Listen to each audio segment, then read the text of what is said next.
Jaanuarikuu elektriarved on inimestel käes ja see on pannud paljusid võrdlema, kas temal on suurem elektriarve või terve kuu palk. Kui suur teie elektriarve tuli? 987 Ja palk? ka sinna kanti. Nii et praktiliselt kogu palk läheb elektriarve maksmiseks. Kuidas te toime tulete?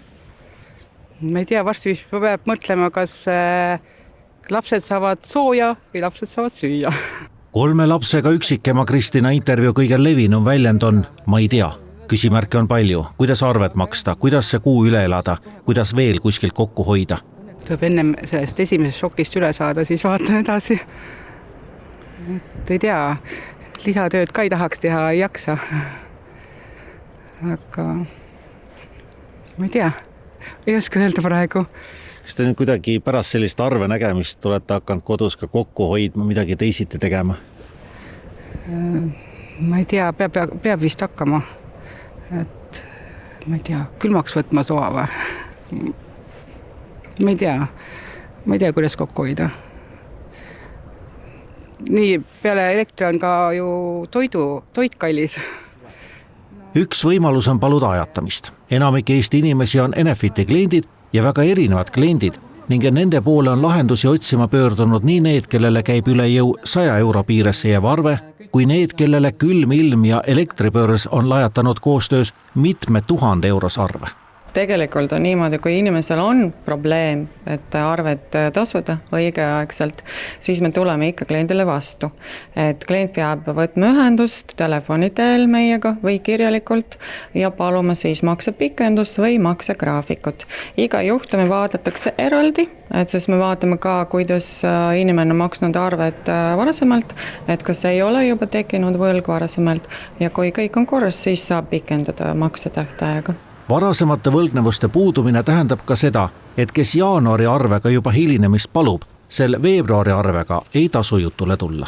Kes nüüd vaatab, et jaanuari arvet maksta ei jaksa, palub seda pikendust, mingit maksegraafikut, kas tal veebruaris on võimalik ka veebruari arvele paluda omaette maksegraafikut või siis enam mitte, et üks maksegraafik korraga?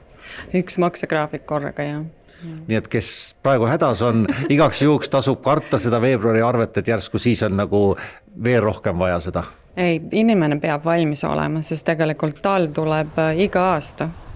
Kellel aga tundus, et tema jaanuarikuu elektriarve on suur, siis kinnitage turvavööd. Veebruari arve võib tulla veel suurem. Suure elektriarve teeb 2 asja, külm ilm ja kõrge börsihind. Jaanuari keskmine õhutemperatuur oli -7,8 kraadi. Veebruari keskmine on praeguseks veel külmem, -11,7 kraadi. Keskmine börsihind jaanuaris oli 15,4 senti kilovatt-tunni eest. Veebruar kuni siiani on 20,7 senti kilovatt-tunni eest. Lohutuseks, et veebruar on jaanuarist 3 päeva lühem. Opositsioonierakonnad on küll teinud ettepanekuid ja täna anti isegi vastav eelnõu sisse, et riik midagi arvetes kompenseeriks, aga loota sellele ei tasu. Suured elektriarved on tingitud külmast ilmast ja kõrgest elektrihinnast. Et need 2 asja on omavahel seotud ja need on kõrged ka Soomes, Lätis, Leedus samamoodi.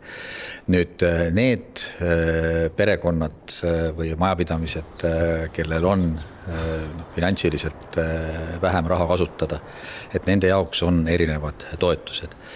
Me ei ole valitsuses arutanud ega otsustanud, et sinna midagi täiendavat juurde tuleb.